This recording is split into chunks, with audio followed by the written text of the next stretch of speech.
Okay, g'day, it's Wayne from Liquid Armour Australia. Our water-based product has eventually arrived.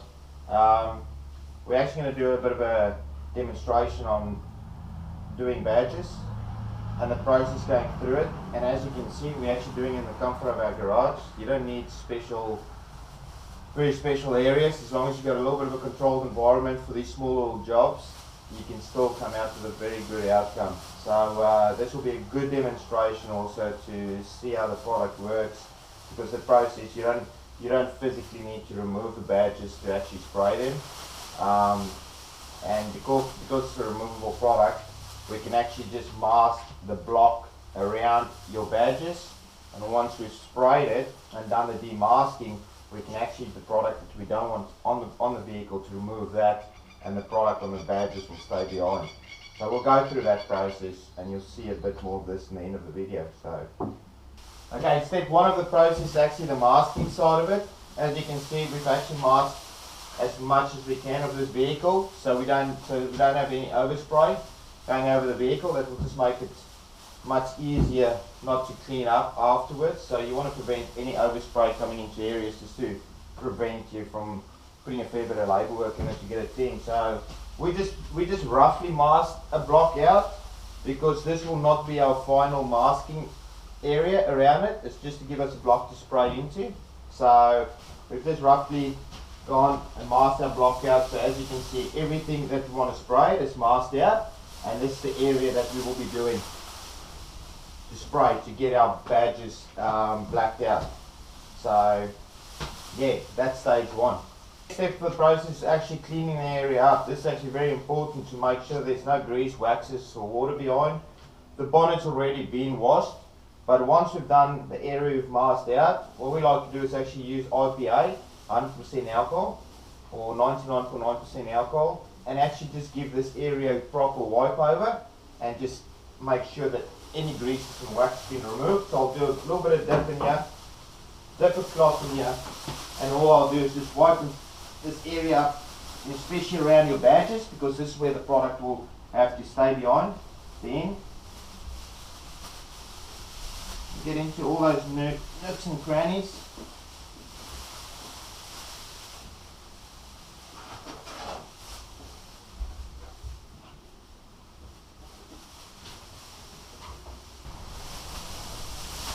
So once you're happy you've cleaned the area, the most important thing with the IPA is just give it a good 5 minutes, just so you get a good flash off, so there's no IPA left behind on the surface, and that will just give you a much cleaner first coat, because if you've still got a bit of IPA left on the surface, we'll struggle to adhere on that particular area. So yeah, just give it some good time to flash off, and then you're ready for spraying. Okay, as you can see, the area's been masked, area's been cleaned out. So the next process is the spraying process, and with your first coat you just want a light coat, just to build the body or build the adhesion first, and then after that you can build up with thicker and wetter coats. And with a water base, and the advantage of a water base is that 4 coats is more than enough to give you the coverage you need in the area you're spraying. So we'll go down that track, and just want to say that even though it's a water-based product, environmentally friendly, it's still safe, still good to wear masks, just to not have any overspray dust particles. So it's still good practice to keep wearing a mask, even though it's a water-based product and safe. So.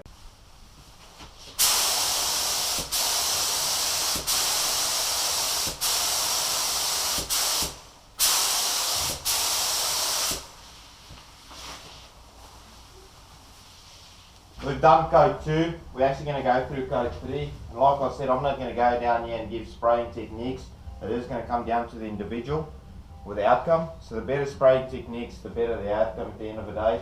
But as you can see, coat 2 has been put down, so now we're going to go for 3.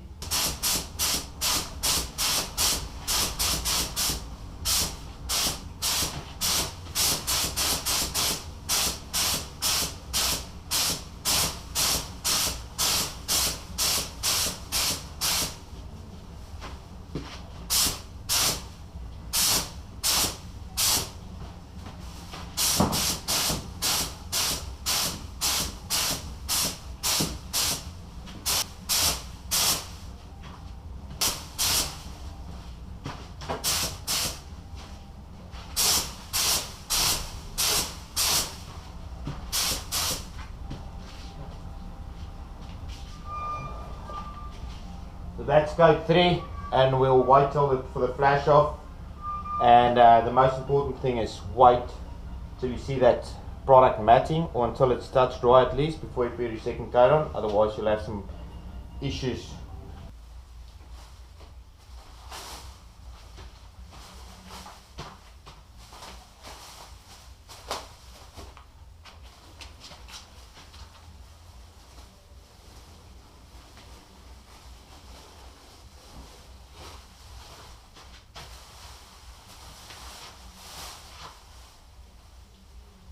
Final stage of the process is actually removing the liquid armor off the bonnet itself and around the badges. So it's always handy to have a skewer by hand and a little scalpel blade. So if there's any areas on the badge and the body that's a little bit hard to get off, just a little bit of a nick, and that should get it off.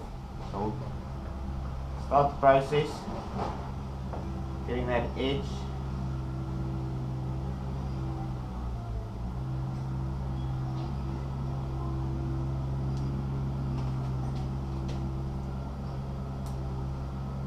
See, just peeling it back from the body.